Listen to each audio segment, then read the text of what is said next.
साथियों नमस्कार, आप देख रहे हैं KBN 365 न्यूज़ नेटवर्क। और साथियों, कलायत में जो जन महापंचायत है वहाँ पे सैलाब आपने देखा, कितनी जो महिलाएं यहाँ भारी संख्या में यहाँ उपस्थित रही हैं। हमारे साथ अभी जुड़े हैं जय भगवान जी, प्रदेश महासचिव हैं C2 के, उनसे जानेंगे। सर नमस्कार। नमस्ते। नमस्ते सर, जो जन महापंचायत यहाँ कलायत में की गई है, क्या लगता है आपको?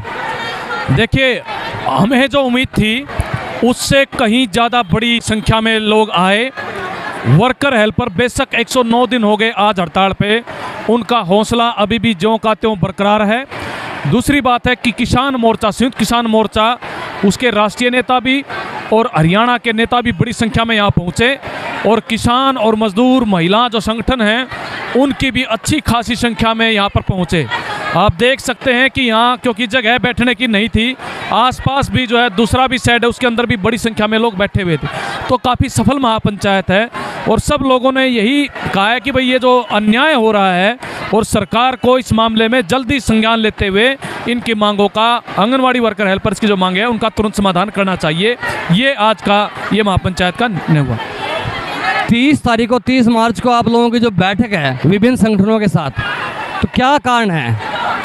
नहीं, आज जो सामूहिक रूप से जो प्रस्ताव पारित किया गया है उसमें ये कहा गया है कि सरकार जो बातचीत के द्वारा तुरंत मांगों का समाधान करें। एक ये फैसला हुआ कि संयुक्त किसान मोर्चा पहलकदमी लेते हुए हरियाणा के मुख्यमंत्री से बातचीत करेगा और उनसे कहेगा कि इनके मांगों का निपटारा हो।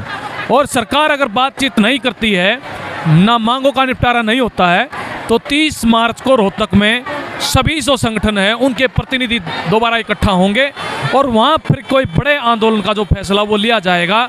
ये फैसला आज की इस महापंचायत के बाद ये लिया गया है। जो ये महापंचायत कलायत में की गई है, किस तरह का दबाव जो है सरकार को जो है सहना पड़ रहा है, आप क्या समझते हैं? नहीं, दबाव तो ये है कि सरकार जो है वो अड़ी हुई है, जो उसको अड़ना नहीं चाहिए। अब कोई मांग मुद्दे बचे भी नहीं हुए हैं, जो मांगे मोटे तौर पर स्वीकार की जा चुकी है।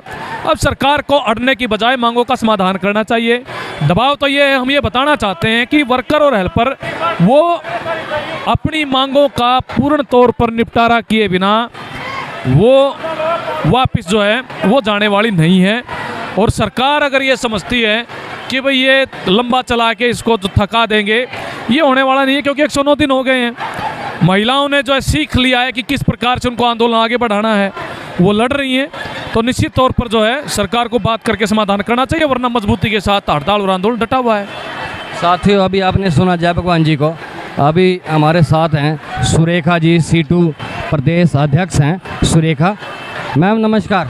नमस्ते मैम, जो आज यहाँ महापंचायत की गई है, क्या लगता है आपको? क्या तो लड़ाई का जंग चल रही है एक तरीके से सरकार के साथ, और मांगे कुछ भी नहीं हैं और ये जंग जारी रहेगी जब तक कि हमारी मांगे पूरी नहीं हो जाएंगी।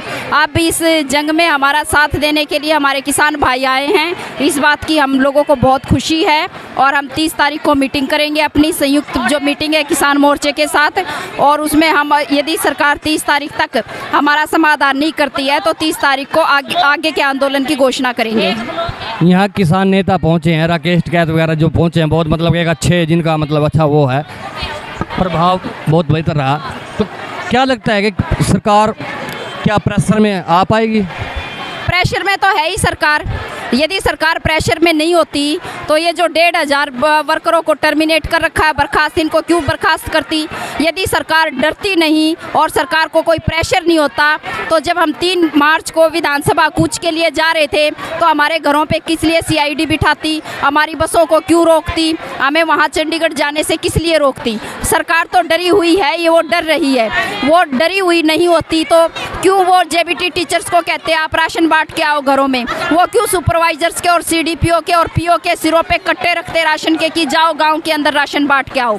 सरकार बेहद प्रेशर में है, लेकिन प्रेशर में जो है रहते हुए और ना रहते हुए कोई ये बात नहीं है। सरकार को असल में सोचना एक इंसान की तरीके से, एक इंसानियत की नज़र से सोच के कि भाई सब ये महिलाएं हैं, हमारा बहुत बुनियादी काम करने वाली महिलाएं हैं समाज का, हम ये कह सकते हैं कि उनका उत्थान करने वाली, राष्ट्र का निर्माण करने वाली महिलाएं हैं, और इन महिलाओं की मामूली सी मांगे हैं, उनका समाधान करना चाहिए सरकार को। तो एक बात करें, जब 30 तारीख की जो आप लोगों ने की मीटिंग रखी है, किस तरह की रणनीति के लिए जो मीटिंग रखी गई है, क्या निर्णय लेने की जो उम्मीद की जा रही है? निर्णय तो मीटिंग में तय होगा।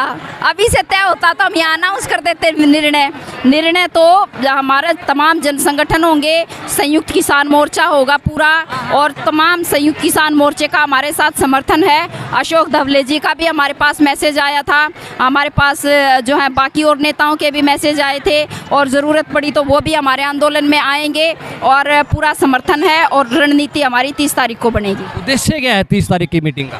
उद्देश्य तो यही है जी, उद्देश्य तो यही है कि वो हमारे 4 महीने हो गए आंदोलन चल रहा है, हरियाणा की बेटियां सड़कों पे पड़ी हैं, सरकार को शर्म नहीं आ रही है, कुछ मांग नहीं है, अपने खुद ही बोलते हैं मन की बात, फिर अपने ही मन की बात खुद थोड़े दिन बाद सुनना बंद कर देते हैं। यही है कि भाई वो बात सुनो, महिलाओं की जो समस्याएं हैं उनका समाधान करो, इनको अपना काम करने दो, यही है उद्देश्य। वो करे, सरकार नहीं करेगी तो आंदोलन करेंगे, यही उद्देश्य है मीटिंग का।